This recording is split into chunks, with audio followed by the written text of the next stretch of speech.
खुलुमबाय आं बे समाव जोंनि बिटिआर हालामनि रायजो राजा आइ आफा बिदा फंबाय बिब' बिनानाव बयनिसिमबो आंनि गोसो गोरबोनिफ्राय अननाय आरो मोजां मोननायखौ आङो खर' गंग्लायै आङो बावहरग्रोनाय जाबाय।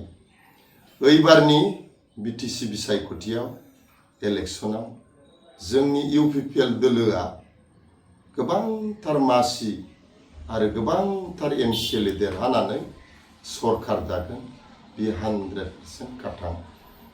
आरो फिन खनसेबाव जोंनि प्रमद बर' सारा चिफ जागोन बे एखेबारे रोखा। आरो जोंनि जुमदुवार समष्टियाव जोंनि इउपिपिएल दोलोनि बिजाथि श्रीजुत चरणजित बसुमतारी सारा गोबांथार भट लानानै आरो गोबांथार भटनि डिफारेन्सआव बियो देरहागोन बे एखेबारे 100% खाथां दिनैनि थासारि आरो परिबेसखौ नायोब्ला। आङो बे समाव जोंनि रायजो राजाफोरनो आङो गोसोखांनो आरो मोनसे बिसयखौ आङो फोरमायनो हास्थायदों। 2005 निफ्राय लानानै 2020 सिमनि बिटिसि बिसायख'थिनि जारिमिनखौ जोङो जेब्ला नायगोन गोसोखांगोन 2005 निफ्राय लानानै जाय बिथांमोना अपोजिशन पार्टीनि एमसिएलए हिसाबै थाबोदोंमोन बा जाबोदोंमोन फिन खनसेबाव नैथि खेबनि थाखाय इलेक्शन गेलेनायाव कुनु अपोजिशन दलनि एक्जिस्टिं एमसिएलए खौ नैथि खेबनि इलेक्शन गेलेनायाव देरहासार जानाय जारिमिन जोङो नुफेराखै। दा बेखौ नायोब्ला बेखौ नोजोर बोयोब्ला बिपिएफ हिसाबै 10 जन एमसिएलए दंबावो बिथांमोना अपोजिशन हिसाबै दङ। आरो बे 9 जन एमसिएलए नि गेजेराव 10 जन एमसिएलए नि गेजेराव 9 जन एमसिएलए आ इलेक्शन गेलेदों हाग्रामा महिलारी सारखौ लाफानानै। दा दिनैनि दिनाव सिगांनि जारिमिनखौ जोङो गोसोखाङोब्ला हाग्रामा महिलारी सारखौ लाफानानै बे 9 जन एमसिएलए आ जेनगोन बे 100% खाथां। खालि बिथांमोनाल' जेनगोन बे नङा। बिपिएफ दोलोनि जेसेबां केन्डिडेट दं फारि फारि फारि फारि गासिबो केन्डिडेटआनो 99% जेनगोन बे 100% सियर। कुनु बेयाव सन्देह गैया दिनैनि थासारि दिनैनि परिबेसखौ नायोब्ला। आरो बे समाव आङो जोंनि जुमदुवार समष्टिनि फंनैसो बाथ्राखौ आङो जोंनि रायजो राजाफोरनो भटार्स बिथांमोननो आङो फोरमायनो आङो हास्थायदों। गोथौवै सिन्था खालामनाया मोजां। जोंनि जुमदुवार समष्टिनि मानगोनां रायजो राजा बिथांमोना भटार्स बिथांमोना बे समाव आङो जोंनि जुमदुवार समष्टिनि जे जोंनि इउपिपिएल दोलोनि बिजाथि श्रीजुत चरणजित बसुमतारी सार आरो बिपिएफ दोलोनि बिजाथि श्रीजुत उइलियाम नार्जारी सार बे सानै सारनि जे फारागथि डिफारेन्स बेखौ जोङो जुदि नायोब्ला जोङो बिजिरोब्ला बिसार खालामोब्ला गोबां डिफारेन्सखौ फारागथिखौ जोङो नुनो मोनदों। सोरगो आरो नरकनि डिफारेन्सआ बेयाव हाबनानै दङ। बेनिखायनो आङो गोथौवै सिन्था खालामनो आङो खावलायदों जोंनि जुमदुवार समष्टिनि मानगोनां भटार्स बिथांमोनखौ। नोंथांनि गांसे भटआनो सासे थार दैदेनगिरि सायख'नो हानायनि गोहोआ नोंथांनि आखायाव दं। बेनिखायनो नोंथाङा गावनि बेसेन गोसा गांसे भटखौ होनायनि सिगां गुसु मेलेमखौ लानानै 100 बार सिन्था खालाम, गोथौवै सिन्था खालाम। मानगोनां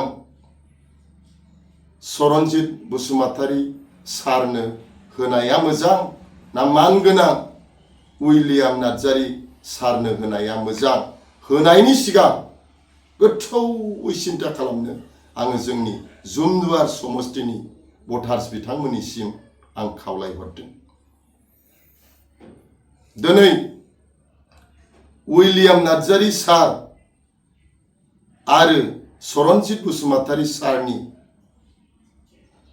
बाथ्राखौ जोङो जेब्ला रायलायगोन, उइलियाम सारनि बाथ्राखौ जोङो जेब्ला रायलायगोन, उइलियाम सारा गैथाराब्लाबो बियो खनब्रै बियो दल सोलायनाय, बियो सासे दैदेनगिरि।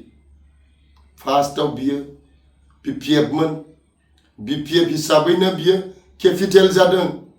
केपिटेल जानायनि उनाव बियो इलेक्शन गेलेनायनि सिन्था धाराया बिनि गोसो गोरबोआव फैबाय। पावाराव थानो बियो लुबैबाय। नाथाय BPF हिसाबै बेहा समस्ति गैया। खारन जुमदुवार समस्ति हिसाबै मानगोनां रेवरेवा नार्जारी सार दं। सराइबिल समस्ति हिसाबै दाजु नार्जारी सार दं।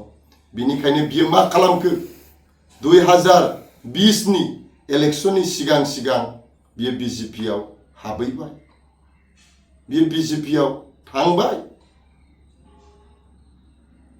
आरो 2020 आव बियो BJP नि जानानै सराइबिल समस्तियाव बियो इलेक्शन गेलेबाय।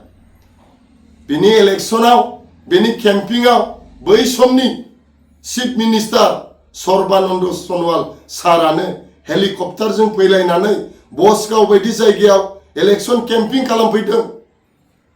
दानि चिफ मिनिस्टार, बै समनि cabinet minister doctor Hemant Biswa Sharma सारा गसाइगाव बायदि टाउनाव हर थाफैनानै बिनि थाखाय इलेक्शन केम्पिंआव नामायदों, पदयात्रा खालामदों, गोबां गिदिर गिदिर मास गेदारिं खालामदों। BJP नि जेसेबां दैदेनगिरिफोर दं, दिसपुरनिफ्राय लैहोर लैहोर फैनानै बिथांनि केम्पिंआव बाहागो लाफैदों। थेवब्लाबो बिथाङा जेनदों। जानो हागौ देरहानायनि बरादखौनो इसोरा बेनो होआखै खोमा। आरो बिनि उनाव जेनखांनायनि उनाव माखासे सम बियो BJP आव थानानै बियो UPPL आव फैदों। BJP निफ्राय मानो फैदों आं बेखौबो गासिबो बाथ्राफोरखौ मिथिजोबगौ। प्रयोजन जायोबा, गोनां जायोबा आङो गासिबो बाथ्राफोरखौ आङो ससियेल मिडियायाव आङो लाबोगोन, रायजोनो आङो फोरमायगोन। दा बियो UPPL आव फैनानै प्रमद बर' सारजों बियो थाफैनानै UPPL हिसाबै इलेक्शन गेलेनायनि सिन्था धाराया बिनियाव फैबावबाय। खारन बेनो पावार नांगौ। नाथाय UPPL हिसाबै बे परिबेसखौ बिथाङा मोनाखिसै। खारन UPPL हिसाबै सराइबिल समस्तियावबो, जुमदुवार समस्तियावबो जोंहा गोबां गोख्रों गोख्रों UPPL नि दैदेनगिरिया जोंहा दं। बिनिखायनो मा खालामखो उइलियाम नार्जारी सारा जोंहा BPF हिसाबै